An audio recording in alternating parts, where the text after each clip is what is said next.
Vegetable chutney தான் செய்ய போகிறோம். கடாயில் எண்ணெய் ஊற்றிக்கலாம். எண்ணெய் காஞ்சிடுச்சு. ஒவ்வொரு பொருளாக போட்டு வதக்கி எடுத்துக்கலாம்.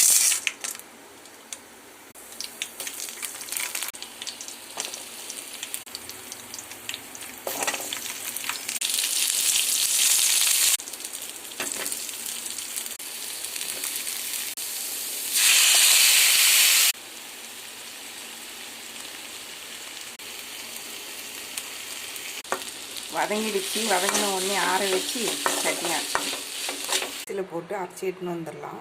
சட்னி ரெடி. இந்த சட்னி தோசை, இட்லி, சப்பாத்தி, பூரி, சோறு எல்லா வகையான சாப்பாட்டுக்கும் நல்லாயிருக்கும். டேஸ்ட்டாகவும் இருக்கும். மாவு ரெடியாக இருக்குது. இன்றைக்கி இட்லி ஊற்றிட்டா பிரேக்ஃபாஸ்ட் முடிஞ்சுது.